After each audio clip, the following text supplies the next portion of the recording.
Hello বন্ধুরা, কেমন আছো সকলে? আশা করছি সকলেই খুব ভালো আছো। আর আমার আবারও আরেকটি নতুন ভিডিওতে তোমাদের অনেক অনেক স্বাগত জানাই।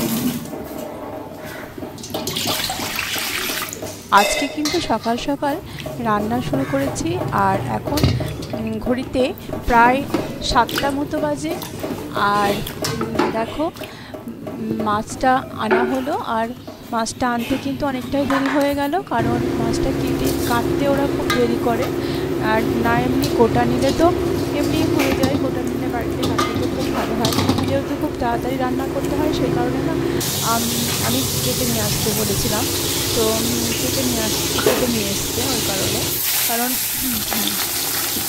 মাছটা কাটতে অনেকটা সময় লেগে যায়। আর এইদিকে কিন্তু ছেলের, আমার হাজব্যান্ডের স্কুলের কিন্তু দেরি হয়ে যায়, তখন স্কুল টাইমটাতে খিচুড়ি মানে খুব শুরু হয়ে যায়। তো সেই জন্য আমি ভাবলাম যে মাছটাকে কেটে আনাই ভালো, অন্যদিন সময় করে নিয়ে তখন কিন্তু কাটা হবে। বাড়িতে কাটতে গেলে তো ভালোই হয়, কিন্তু বাড়িতে সেরকম করতে মানে ভালো থাকে না, আর হাতটা পিছলে যায়।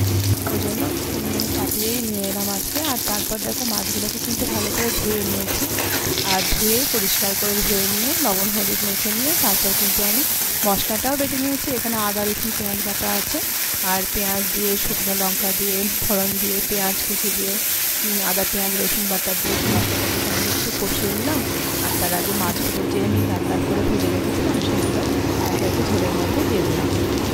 আর এই মাছটা কিন্তু পেটে একটুখানি ডিম ছিল, আর ডিমটা কিন্তু খেতে খুব ভালো লাগে।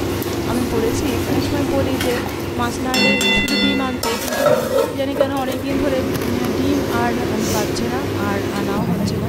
তো ডিমটা খেতে খুব ভালো লাগে, মাছটা তো ভালো লাগে কিন্তু মাছের থেকে ডিমটাই বেশি ভালো লাগে। তো দেখো ওই একটুখানি ডিমটা কিন্তু আমি আজকে সবাই মানে ভাগ করে খেতে হবে। একটুখানি পেঁয়াজ দিয়ে ভেজে নিয়েছি লবণ হলুদ দিয়ে। আর এখানে ডাল আছে, ভাত তৈরি করা আছে, আর কালকেকার আলু কুমড়ো পটলের একটুখানি সবজি আছে। এই সবজিটা কিন্তু খুব ভালো হয়েছিল, তো সবাই খেয়ে নিয়েছে। আর একটুখানি আছে, আজকে হয়ে যাবে। আর একটু আছে ডাল সিদ্ধ। তো চলো আজকে ভাতটা রেডি করে নিই, খাবারটা। মাছের ঝোলটা দেখো হয়ে গেছে। এই যে বাবা মাছটা পড়ে যাচ্ছে, কিন্তু এই মাছের হালকা হালকা করে ভেজেছিলাম, আর পরে একটু কাজু বাটা অ্যাড করেছি, ওটা আর দেখানো হয়নি। কাজু পোস্ত একটুখানি বাটা দিয়েছি নামানোর আগে।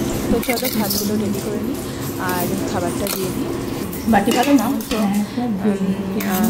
মাছের ঝোলটা এই ঝোলটা কিন্তু শুধুমাত্র মাছ দিয়েই ভালো লাগে। আলুটা তো আর দিলাম না, আলু যদিও আমি খেতে ভালোবাসি, কিন্তু আলু খেতে আমার খুব ভালো লাগে। কিন্তু আজকে অনেকটা সময় লেগে যাবে সিদ্ধ হতে, কারণ আলু আর দিই। অনেক সময় আমি এরকম করি, মাছের আলু দেবো বা মাংসেরটা না, মাছেরটা আলু দেওয়ার সময় আমি কিন্তু ভাতের মধ্যে একটুখানি একটা গোটা আলু সিদ্ধ করতে সিদ্ধ মতো হয়, সেটাকে দিয়ে মশলা দিয়ে কষিয়ে তারপর কিন্তু মাছের ঝোলেও দিয়ে থাকি। আর আমার কাকিমা তো এরকম করে ভাতের মধ্যে আলু পেঁপে দিয়ে রেখে সেই তরকারি, সেই আলু পেঁপেটা কিন্তু বিকালে বেশ একটা সবজি রান্না করে নেয়, রাত্রে রুটি দিয়ে খায়। তো চলো হয়ে গেছে আজকের মতো। লাঞ্চটা ছিল এইটুকুই, একটু টক দই আর একটুখানি স্যালাড আর একটু তরমুজ। তো আজকের মতো ভিডিওটা এই পর্যন্তই ছিল। ভালো লাগলে লাইক করো, সাবস্ক্রাইব করো, আর দেখা হচ্ছে আবারও আরেকটি নতুন ভিডিওর সাথে। ততক্ষণ কিন্তু অনেক অনেক ভালো থাকবে।